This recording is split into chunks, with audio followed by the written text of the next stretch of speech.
These are some of America's most iconic public libraries. They're built to last. Boston's McKim building was finished in 1895, and New York's main branch has been around since 1911.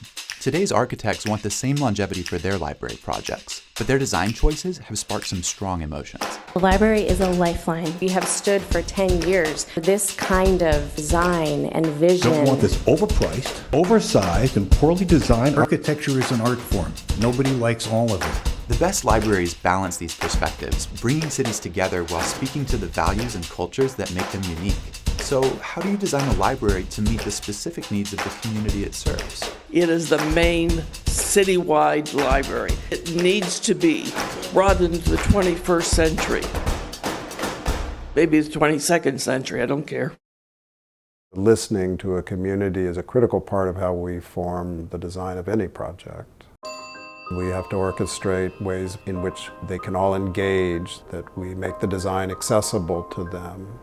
Steve Johnson and Jim Favreau are currently working on a new central library for Riverside, California. They began the design process by researching the city's architectural history. The architecture that is kind of part of the beginning of Riverside has a substance and weight, a gravitas. I mean, things are built of concrete. Lots of cities in Southern California don't have much of a history. This one does. So we were very interested in translating that into a language that was believable to the 21st century. Well, the idea of the building is that it's a marble block lifted up into the air. The block rests on two massive concrete supports 30 feet above the ground. Features like the reading room, children's library, and stacks reside within the elevated unit, while the archive and community meeting rooms are grouped at street level around the supports. The design creates a large shaded plaza under the library, which the architects hope will become a flexible public space, especially in the summer, when temperatures can exceed 105 degrees Fahrenheit. Libraries should be a place where a community goes to when they're happy, when they're angry, when they want to say something, when they want to be entertained. Those spaces that don't have a particular program often become the most important spaces in the project. From the plaza, library patrons have a clear view of the community meeting room, the Friends of the Library bookstore, and the Riverside Archive. Unlike the marble structure above, these rooms have glass walls, designed to draw attention to what Johnson Favreau consider underrated library services. One thing we always want to do with the design of the building is have people see that there's an active library function going on here in your neighborhood.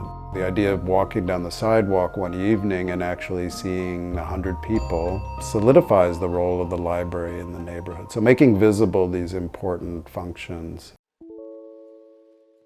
I think we have to work hard to avoid what we consider the cliches of design for children.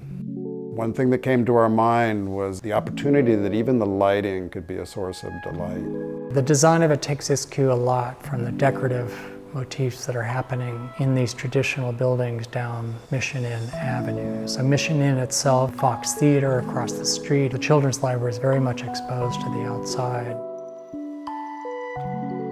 We are of the mind that the architecture of the building itself should be able to withstand whatever comes next. You want to strike a balance where things seem familiar, but in the end they have to also be surprising. They have to delight you. They have to make you think.